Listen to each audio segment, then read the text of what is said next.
Assalamualaikum warahmatullahi wabarakatuh. Salam sejahtera untuk kita semua. Kali ini kita review kebijakan yang sebenarnya adalah kontroversial karena ahli-ahli atau bahkan orang yang kaum intelektual yang tidak hanya bergelar sarjana bahkan profesor juga mengomentari program-program ini. Saya dalam kapasitas sebagai warga mungkin juga mewakili sebagian pikiran-pikiran masyarakat yang lain, tentunya yang minimal kontra dengan kebijakan ini. Niatnya adalah untuk menyampaikan atau memberitahukan kepada Presiden Prabowo dan Wakil Presiden Gibran bahwa kebijakan ini tentunya harus dievaluasi secara menyeluruh. Terutama juga disampaikan kepada Pak Purbaya selaku Menteri Keuangan yang juga sebagai pembantu presiden tentunya tidak bisa menentang kebijakan ini karena harus patuh membantu presiden.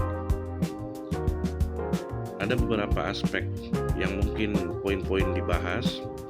Yang pertama adalah aspek dari secara filosofi daripada kebijakan ini.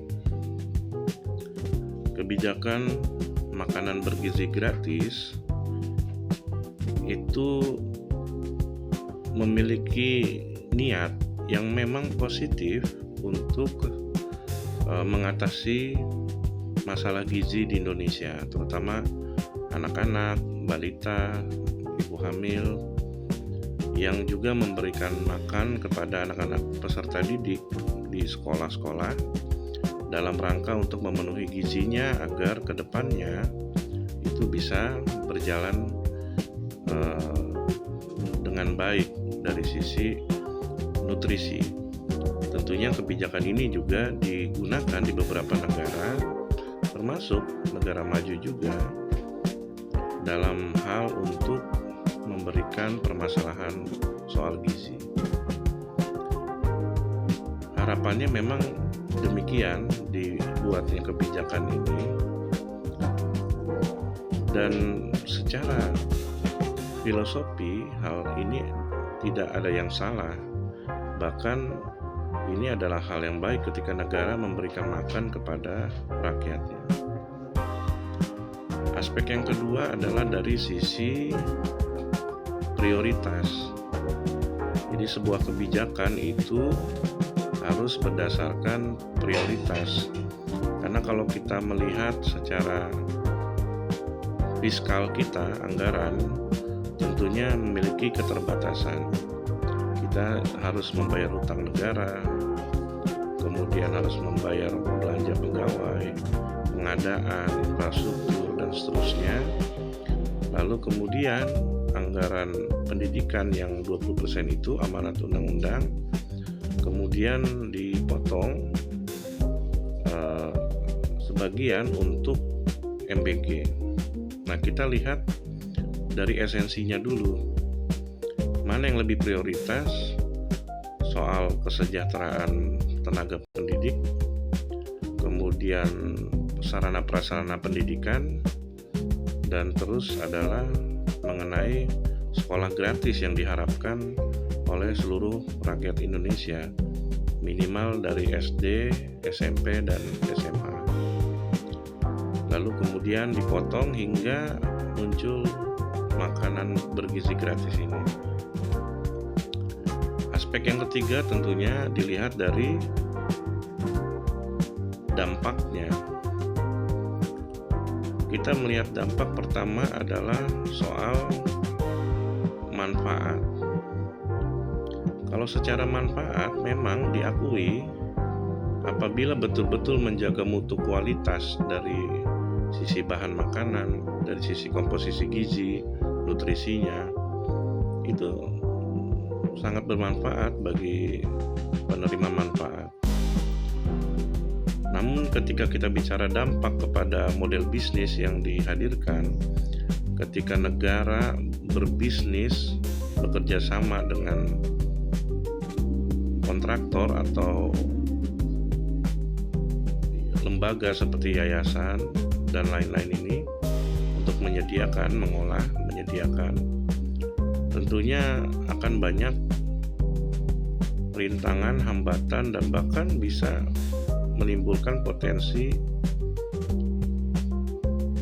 penyelewengan.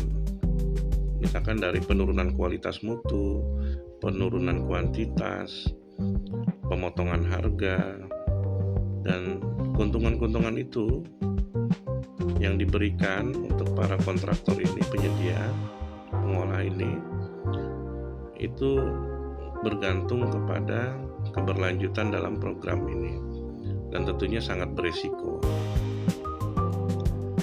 Nah, dampak yang lain yaitu kepada usaha kecil menengah, baik yang menjual bahan baku, baik yang juga usaha makanan atau seperti catering dan seterusnya, itu juga bisa jadi menimbulkan dampak negatif, karena nggak mungkin ketika kelas menengah ke atas ini menjadi kontraktor karena harus menyediakan modal, lalu nggak mungkin membeli dari pasar, membeli dari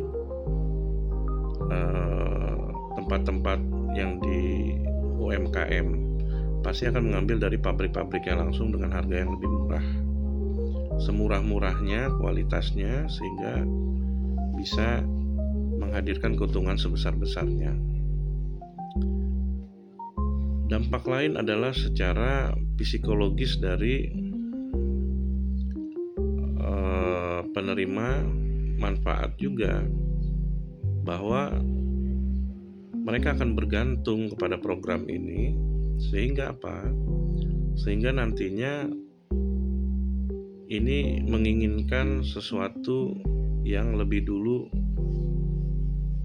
sebelum waktunya. Maksudnya begini, kalau dikaitkan dalam hal politik, tentu dampaknya nanti banyak yang menginginkan keberlanjutan pemerintahan Prabowo Gibran itu 2 periode. Padahal kebijakan-kebijakan populis seperti ini sebaiknya tidak betul-betul dilaksanakan karena akan mengundang pro kontra dalam aspek politik. Nah, kemudian dari aspek sosiologinya, kita melihat masih angka kemiskinan 9%. Menurut BPS, kalau saja memang pemerintah mau membuat makanan bergizi gratis, coba dulu trial program ini untuk menyasar kepada angka 9% angka kemiskinan. Jadi betul-betul di klaster 9% itu, dan itu yang diberikan manfaat makanan gizi gratis. Karena menengah ke bawah dan menengah ke atas ini tentunya yang tidak berada di garis kemiskinan atau di bawah kemiskinan, tentunya bisa berupaya untuk mencari atau mengolah makanan karena memiliki pendapatan. Seminim-minimnya pendapatan di bawah UMR, mereka masih bisa membeli tempe, tahu, dan seterusnya. Kemudian dari aspek hitung-hitungan dari kalkulasi kebijakan ini, kalau memang anggaran sebesar itu bisa menciptakan 1 juta lapangan pekerjaan atau bahkan 4 juta nantinya kurang lebih, untuk mencapai 19 juta yang dijanjikan oleh Prabowo Gibran dalam kampanye 2004 kemarin, itu membutuhkan anggaran berapa, dan sangat besar. Jadi program-program prioritas yang seharusnya bisa mengentaskan kemiskinan, bisa membuka lapangan pekerjaan yang lebih besar dengan cara yang baik, tepat sasaran, tepat guna. Kalau MBG ini itu kan dihitungnya relawan, belum fasilitas kesehatannya seperti apa, belum keberlanjutannya seperti apa, dan keamanan pekerjaannya seperti apa dalam hal tadi keberlanjutan dan juga penggajiannya. Jadi ini betul-betul diserahkan kepada kontraktor. Dan paling penting adalah aspek terakhir adalah masalah apakah program ini bisa memastikan tidak terjadinya KKN, kolusi dan nepotisme. Karena tentunya kita tahu praktik-praktik di kita di Indonesia ini tentunya menciptakan program kebijakan untuk mengambil celah, bisa dilegalkan dengan peraturan, bisa kemungkinan potensi untuk korupsi berjamaah, baik pribadi, kelompok, itu bisa saja terjadi, kemungkinan itu besar. Dan ketika ada Tempo menganalisa, tentunya hasilnya bahwa ini adalah kaitan dengan yayasan yang dimiliki oleh pribadi Pak Prabowo, kemudian dijaringnya, koalisinya, bahkan institusi penegak hukum seperti Polri, TNI, jaksa juga ikut dalam program bagi-bagi kue ini. Dan ini luar biasa, sehingga hasilnya justru memperkaya elit, memperkaya kelompok pengusaha menengah ke atas, memperkaya mesin politik untuk 2029, sedangkan lawan politik, sedangkan masyarakat yang tidak menerima manfaat ini, bahkan yang angka kemiskinan 9% itu tidak mendapatkan hasil dari MBG ini, padahal ini diambil dari pajak masyarakat luas. Sekiranya itu kepedulian saya untuk menyampaikan kepada Pak Presiden khususnya agar ini diperhatikan, karena ini bisa menjadikan muka Presiden di depan publik, di depan masyarakat itu dinilai sebagai orang yang hanya mengikuti arus, tidak menegakkan korupsi, penyelewengan. Ini kan kebijakan sebelum Pak Presiden dengan mendirikan Badan Gizi Nasional itu adalah pemerintahan Pak Jokowi sebelumnya. Presiden Prabowo hanya mengikuti, dan semuanya didesain Presiden Prabowo itu hanya menandatangani saja. Dan bagi-bagi kue ini sudah direncanakan jauh-jauh sebelumnya dalam rangka untuk 2029, entah untuk siapa, entah untuk apa. Nanti Pak Prabowo sendiri yang akan mendapatkan negatifnya dari sentimen publik, tetapi siapa nanti yang diuntungkan, mesinnya politik siapa yang diuntungkan untuk 2009 nanti. Jadi kepedulian saya terhadap masyarakat, terhadap kondisi bangsa, terhadap kebijakan ini, dan juga terhadap Pak Prabowo sendiri, Jenderal 08, agar berhati-hati, karena cara-cara halus seperti ini akan menyebabkan Pak Presiden menjadi bulan-bulanan masyarakat secara umum. Bila menonton video ini, kantor staf Presiden sampaikan kepada Pak Prabowo. Terima kasih.